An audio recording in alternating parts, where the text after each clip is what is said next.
Hello. This is our oscillating spindle sander. This sanding sleeve goes up and down and spins, and it evacuates sawdust by going up and down.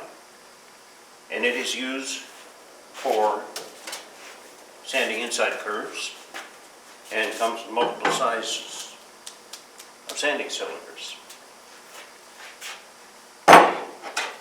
It's missing a part, a tool that goes with it, that makes it easy to change these. I'm responding to a request by one of my subscribers. She said, make that spanner wrench, and she is right. I'm doing it now. What's going on here is this part right here has to be gripped, has to be held while you unscrew the sanding cylinder. And it came with a spanner wrench, a wrench that would tuck into these holes and hold it while you unscrewed that piece by hand. Buying a spanner wrench is just about impossible. I don't even know how to spec it for that. So I'm going to make one. First thing I need to do is measure this, because I got to make a very accurate cutout to fit around that. Okay, we can try the digital calipers. Nope, they don't reach to the center. These combination squares, put two of them together, and we might have it. Let me give it a shot. Yeah, I got to the center, and I got it loose. Got my measurement. Now I'm going to do a little layout work.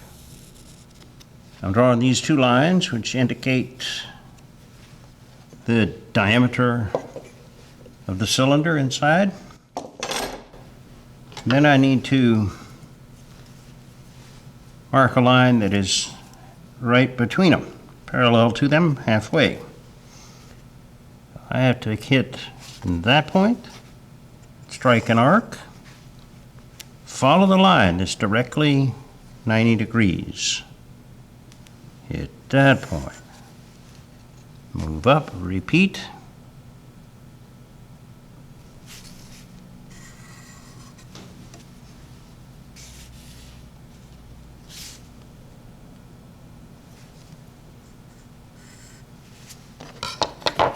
Connect those marks.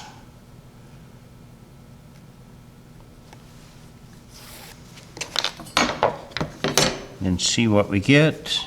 I don't care if it's absolutely perfect. There will be some hand adjustment. Let's see how well we did. Yeah, that's pretty good. Meeting both sides very well. So that then establishes the setting for the compass to draw a long arc on one of the pieces of material we're going to use.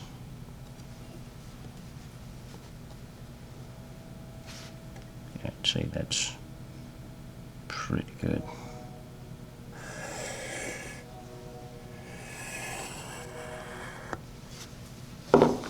And I'll be cutting the outside around something like this. We're going to make two of these. We're going to make a copy of this one after it's made. All right, bandsaw close, followed by final sanding.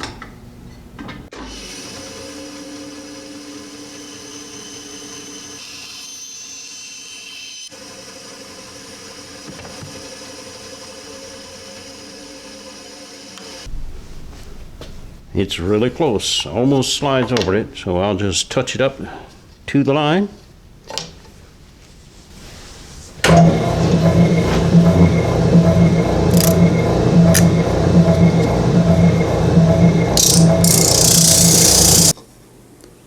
Fits very nicely. Okay, I've shaped this a little bit further, and now I'm going to mark it so I can make a duplicate of it. I'll do it with the bandsaw, cut it a little bit oversized. Then I'll glue the two together, and that second one will just be shaped down to meet the first one. We put some glue on the oversized one.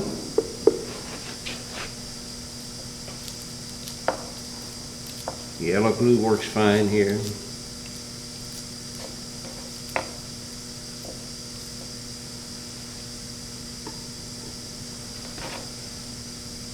And we keep it from slipping by micro pinning it with 22 gauge tiny little nails.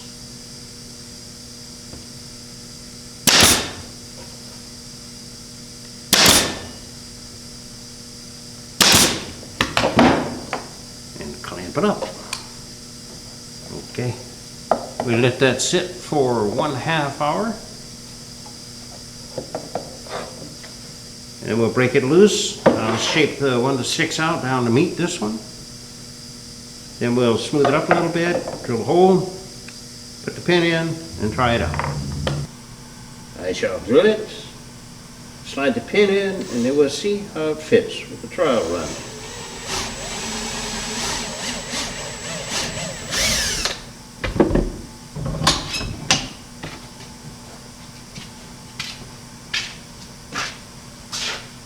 And like that, goes in further.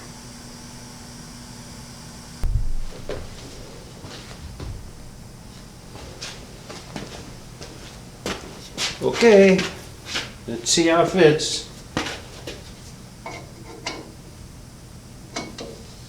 Good.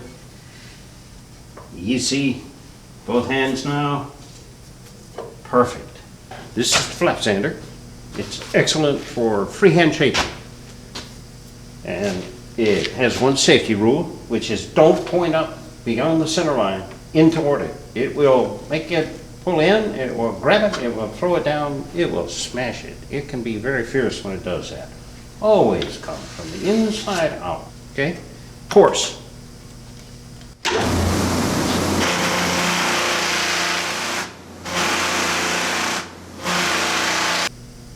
And fine, just to polish it up.